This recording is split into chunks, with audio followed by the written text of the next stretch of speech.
This is Twit. The New York Times, ProPublica, and The Guardian have reports based on documents leaked by Edward Snowden, implying the NSA has the ability to break encryption on SSL, TLS, and VPN. Security experts like Bruce Schneier say it's possible the NSA has the ability to break some encryption not known about in the academic community, but longer keys like 2048-bit or 3072-bit RSA keys would probably thwart it anyway. Snowden himself said in an interview in June that properly implemented strong crypto systems are one of the few things you can rely on.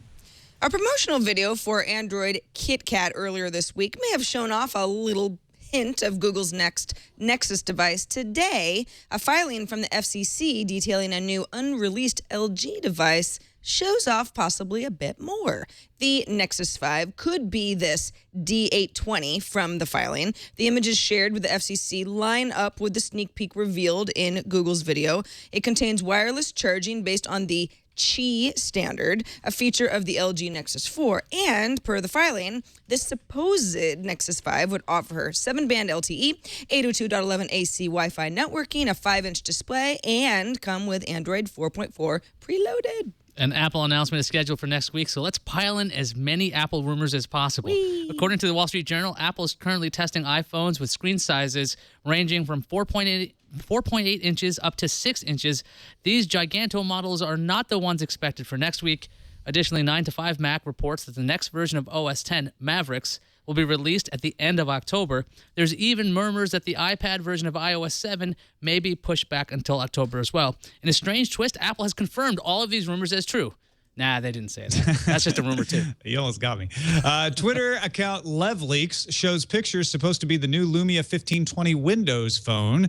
The phone shows a device very similar to previous Lumias, including a camera at the rear and a slight hump like the Lumia 925. The device is expected to have a 6-inch 1080p display, and The Verge reported earlier this month that AT&T is testing the 1520 for release in the United States by the end of the year. Federal Judge Denise Cote has issued an injunction against Apple in the case of Apple conspiring with publishers to set ebook prices at the launch of the iBookstore.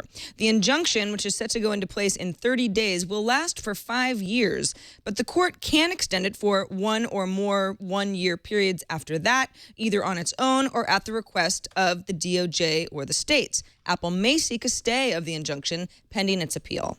An Apple announcement is scheduled for next week, so let's pile in some more Apple news. Whee! The Wall Street Journal reports that a verified China Telecom account on Weibo posted an advertisement showing off the iPhone 5S and 5C. Now, the post was taken down, but because this is the internet, there are tons of screenshots of the post floating around the web. The post said that China would be one of the first markets to get the new iPhones. That would be an unusual move for Apple since China normally had to wait months before getting the previous versions of the iPhones. Google rolled out Chrome apps yesterday. The Chrome browser has had web apps in a store since 2010. So if you're like, wait a minute, what? Yesterday? But these new apps work more like native apps you'd find in Windows, OS X, or Linux. Among other capabilities, they can work outside the browser window, they can work offline, and they can sync across platforms. The apps only work in Windows and Chrome OS right now. OS X capability is scheduled to arrive in 6 weeks. 50 apps can be found in the web store, and you can find the store by going to chrome.google.com. Salesforce.com has announced the beta launch of Salesforce Files, an upgrade to its Chatterbox file sharing and sync system. Users can gain the ability to use any device and retrieve documents from document management systems like Documentum, FileNet, SharePoint, Box, Dropbox. You may have heard of a few. Salesforce Files also adds the ability to access third-party repositories and view business-relevant documents needed for projects, collaborations, and to close deals with customers.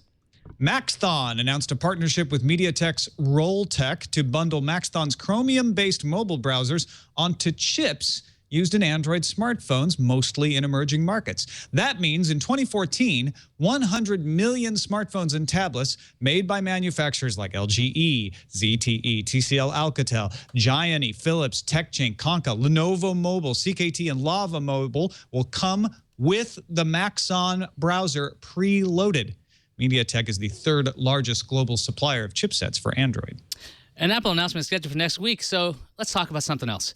Amazon's Jeff Bezos had his first meeting with Washington Post staffers since buying the newspaper. The staffers took to Twitter to share quotes from Bezos. Business Insider highlighted a couple of quotes that show Bezos wants the Post to think of the readers as the number one customer. Being 100% ad-supported leads a business to think the customer is the advertiser. Another Bezos quote was about innovation. He said, "The recipe for innovation is stubborn on vision, flexible on details." Unfortunately, there were no quotes about Jeff Bezos' recipe for his famous 3-alarm chili. That's also a secret. Not yet. All right. Still hoping.